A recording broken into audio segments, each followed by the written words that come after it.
Welcome you all. In this lecture, we are going to discuss about particle size analysis. This we already mentioned in our previous lecture. Particle size analysis is an important index property, especially for coarse grained soils like sand and gravel. Here you see we are conducting mechanical analysis in order to know the distribution of particle sizes within the soil mass. Now you see in this mechanical analysis is what we call particle size analysis, where what we are doing is separation of soils into different fractions based on their particle size. So this is what we call a mechanical analysis, also called particle size analysis, in which we are going to separate the separation of soils into different fractions based on their particle size. Here you see the mechanical analysis is done in two stages. First one is sieve analysis. Many of us know sieve analysis, and another one is sedimentation analysis. So in the sieve analysis, what we used to do, we used to take a soil sample, and actually we are trying to pass the soil sample through a set of sieves. Here in this picture we can see we have a set of sieves right from 2 mm, 1 mm, 600, 425, 212, 150, 75 and pan. So in fact you see here we are doing sieving by using sieve shaker for a period of 10 minutes. And very interesting, we used to take a quantity of soil not less than 500 gram if it is a sandy soil. Here you see the sample is passed through a set of sieves. Now they are segregated. Here you see if your soil is a sandy soil, so we are comfortable to use this fine set of sieves. If your soil is a gravel, what we are trying to call, if the size of the particle size is more than 4.75, then we use it to call it as gravel.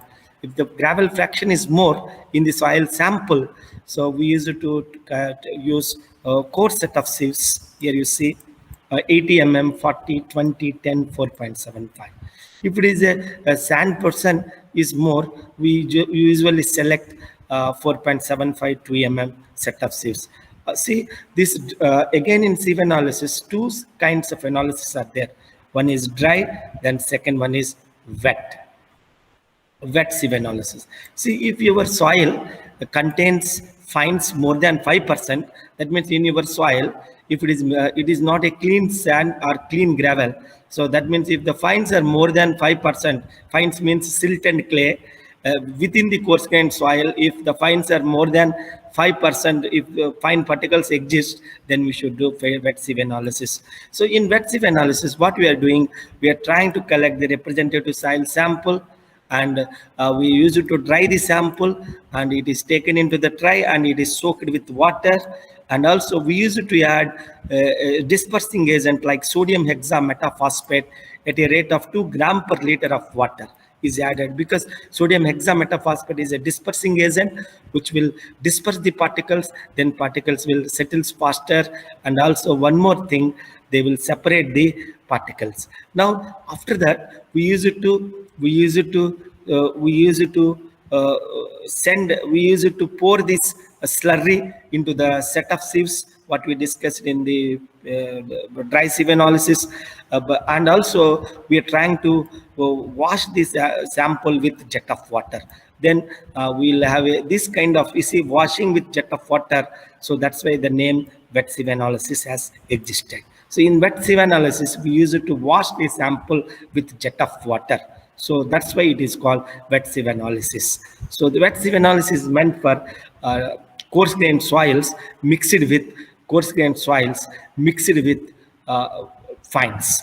If the fines are more than 5% are exist in coarse grained soil like sand and gravel. Now here you see, as we discussed here, the sieve analysis and also sedimentation analysis. Two stages are involved in sieve analysis and sedimentation analysis. Two stages are there in mechanical analysis. Sometimes we are very much interested to separate silt and clay. That means we want to know the portion of fraction of silt and fraction of clay.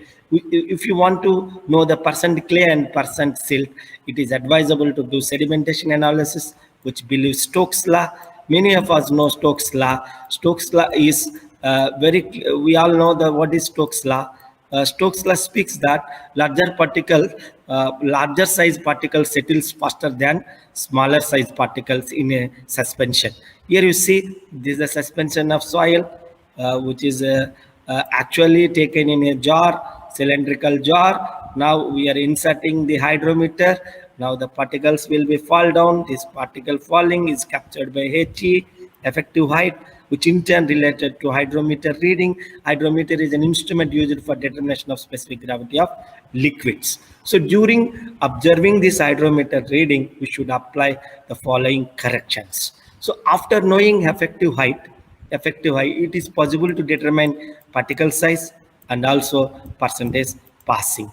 So once we know the particle size and percentage passing, we can able to say the percentage silt.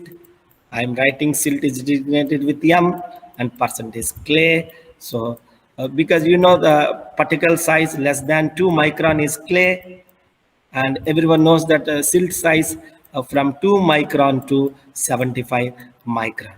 So the size of the silt particle varies from 2 micron to 75 micron, whereas for clay, it is less than 2 micron. So it is very important to discuss about corrections to hydrometer readings. So we used to apply the following corrections to hydrometer reading. One is meniscus correction. The second one is temperature correction. The third one is dispersing agent correction. Here you see, as you know, what is happening here is the meniscus correction is positive. The meniscus correction is positive as the markings on the stem increases downward. So that's why the correction is positive. That's why here you see the corrected hydrometer reading is observed reading plus CM. CM means meniscus correction. Now the temperature correction. You see, if the temperature is increasing, so we use it to apply positive plus CT. If the temperature is less than 27 degrees Celsius, that is room temperature, then correction is negative. Correction. The reason why it is, if the temperature is more than 27 degrees Celsius, the suspension is lighter and the actual reading is less than the corrected reading.